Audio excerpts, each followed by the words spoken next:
All right, have and have not fans and Oval fans, this is a joint video.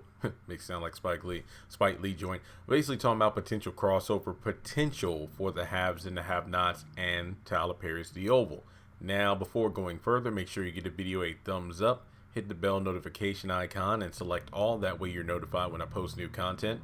Follow me on social media, links are in the description below, and also hit that subscribe button in case I didn't already say that within the past 10 seconds, because it's hard to do that opening and remembering hitting every one of those points. But what I wanted to say is that I think the haves and the have-nots and the Oval could cross over, but if so, they would have to take a lot of liberties to it. What I mean by that is the haves and the have-nots and the Oval crossover, in my mind, can really only work and make sense if there are some certain liberties taken. What I mean by that is we can have and have-not characters cross over to the Oval, but they don't have to be the exact same characters from the haves and the have-nots. I know that's a bit confusing, and I know some people probably think that, dude, you're going to make a comic book reference, and yes, I am. Case in point, DC Comics, this is a great way to put it.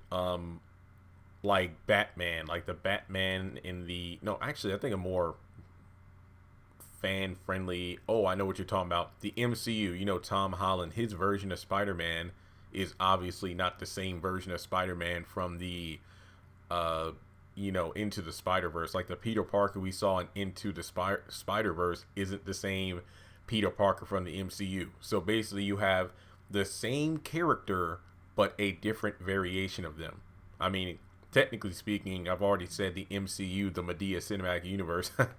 Seriously, that totally works. Same thing with Tyler Perry, for example. When it comes to Medea popping up on Love Thy Neighbor and House of Pain, well, I mean, obviously that's Medea, but that's not the same Medea from the plays. Like, that variation. Heck, if you even look at the Tyler Perry plays, there are times where we have the same character, but they have like different relations to Medea. Like, oh, like this character is Medea's niece, or this character is Medea's sibling, or whatever the case may be. So what I'm trying to say is, with the haves and the have-nots, I think a great way of implementing the haves and the have-nots into the Oval, I'm just going to list off a few examples, and in the comments, if there are certain examples you would like, added, feel free to let me know. But I think there are great ways the haves and the have-nots can definitely tie in to the Oval. Remember, Maggie Day was a very well-known and established campaign manager in DC. She was so respected that even though it wasn't seen on screen, Jennifer Salison, rest her soul, told David Harrington that they had a memorial in DC for Maggie Day after she was killed. So I don't see how it's an impossibility of Maggie Day possibly have been, Maggie Day could have possibly been Hunter's campaign manager. You never know. It's a possibility. And remember, what I mean is, I want to reiterate, there could be characters from the haves and the have-nots who have died in the haves and the have-nots, but in terms of a Easter egg in the Oval, they could still be alive. Case in point, Catherine Cryer's family, what was her name before, maiden name? Hargrave. We know that there are 5 families that run the country, apparently. We know Victoria's family is one of them. Who's to say Catherine's family, which David also mentioned in episode 2 of the haves and the have-nots, was well respected in DC. How do we know Catherine's family couldn't have been one of the 5 families?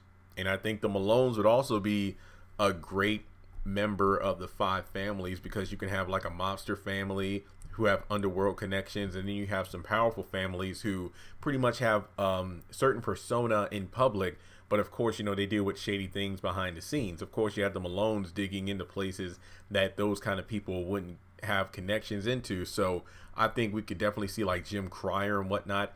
And if you want to stretch it even more, maybe definitely. So I really think that with the haves and the have-nots, you can have Catherine Cryer's family being one of the 5 families. Like, her parents could possibly, still be dead in this continuity, and because they died, maybe Catherine and Jim got to step up and be one of those 5 families. So they could be in the White House just visiting or something along those lines. Not to mention, in that continuity of a have and have-not Oval crossover, Amanda could still be alive. Who's to say that Wyatt and Amanda could actually be the versions of themselves that their parents wanted them to be in the haves and the have-nots? Like, Amanda could be a successful lawyer, Wyatt could be a firefighter. Just saying. When it comes to Veronica, we do know, and again, going back through those early episodes of the haves and the have-nots, we learned a lot of things that were either only mentioned in a breath and never brought up again. Because I do believe that Amanda stated that, wow, that's sad that Jeffrey's, in the closet because his father ran a campaign strictly against gay marriage. So I think he said he was running for Congress or Senate, because I remember he and Charles were going against each other and Charles won. So, I mean, in this continuity, David Harrington could indeed be a congressman or senator and make an appearance on the Oval. And then when it comes to Charles, this could be a tough one. Charles could have been the person running against Hunter, but then Hunter won because they figured that an interracial couple in the White House was better than another black president after Obama, because we know the Obamas did win the White House in the continuity of the Oval. Now, we don't know if it was 2 turns, but we do know Obama did win, because it was mentioned a couple of times by Priscilla and someone else that, oh, I hope this new family is like the Obamas, or man, they're definitely not like the Obamas. So I really think that there are multiple ways that the haves and the have-nots and the Oval could connect with each other. And like I say, this is a short video, and you probably noticed how I didn't mention anything in relation to Candace, Hannah, or Benny. I don't really see them fitting the bill. Like, I mean, sure, Benny could be a tow truck driver in a cameo. Hannah could be a maid at the White House. I mean, Candace could be Charles's wife or something in the continuity. But I think really the Oval would do better to focus on the haves in regards to how they relate to DC. Sure, maybe Nancy and Hannah go to the same church or something like that. That's a possibility.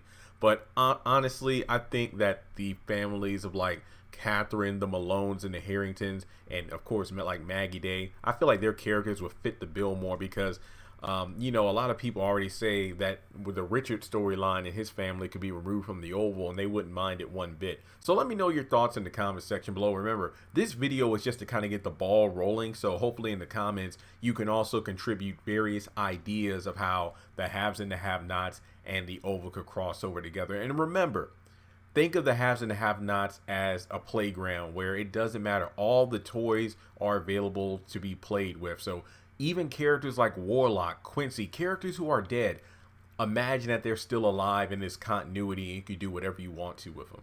I think that's a great way. I mean, hell, you got Picky. What if Picky and Warlock and Quincy's crews are all in bad blood with each other? That, again, the possibilities are seemingly endless. Like, Quincy doesn't have to be the runner of a gang. Maybe he could have been a member of Picky's crew. And now that Picky's out of commission, maybe, Quincy took over. Again, just throwing it out there. That's all I'm saying. So make sure if you would like to donate to the channel, you do so by hitting me up on PayPal or Cash App, or join my Patreon for as little as $1 a month. Thanks so much for tuning in, and I'll talk to you soon.